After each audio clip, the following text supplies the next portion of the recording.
नमस्कार. प्रशांत घरी आलेला असतो.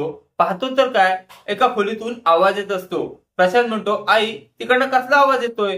त्यानंतर भूमी तिकडनं आवाज देते. प्रशांत भूमीला बाहेर काढतो आणि भूमी म्हणते, काय झालं?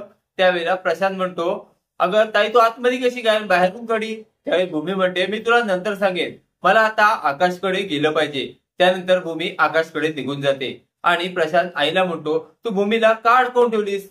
ताईला का अडकवलीस तू? त्यावेळेला ती म्हणते, अरे मी नाही अडकवली. त्यानंतर प्रशांत म्हणतो, खोटं बोलू नकोस. ताई आतून आवाज येत होती तरी सुद्धा तू काही खोलत नव्हतीस.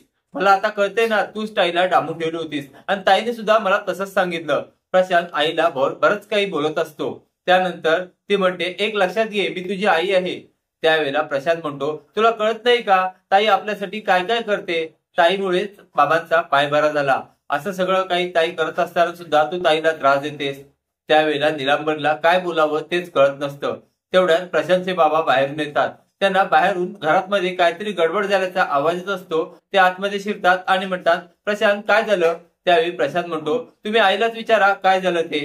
त्यावेळेला निलांबरी म्हणते, काही नाही, थांबा, तुम्ही बाहेरून आलात ना प्रवास करून, मी तुमच्यासाठी पाणी आणते. निलांबरी त्यांच्यासाठी पाणी आणायला जाते. त्यानंतर ते म्हणतात, काय झालं आधी मला कळलंच पाहिजे, घरात एवढा आरडाओरड होता.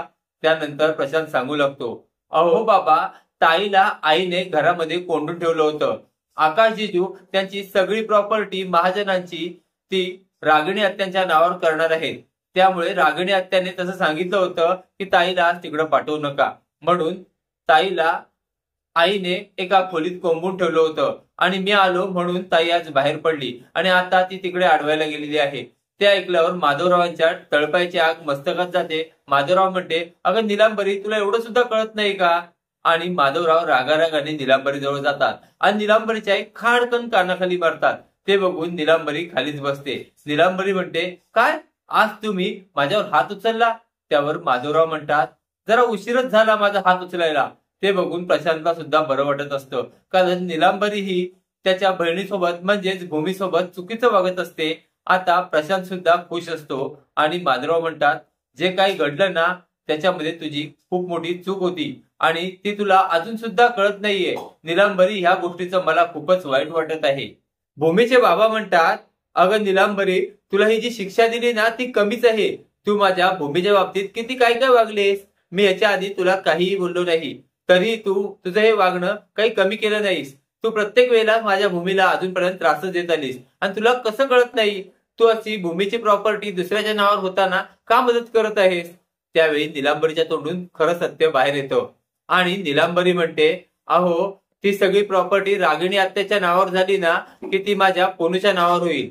त्यावेळेला बाबांना खूपच राग येतो. बाबा म्हणतात, अगं तुझ्या लक्षात येत नाही का, ती रागिणी एक नंबरची पाताळ यंत्री बाई आहे. तिच्या नावावर एकदा काही संपत्ती झाली की ती पुनूला बाहेर काढायला सुद्धा मागे पुढे बघणार नाही.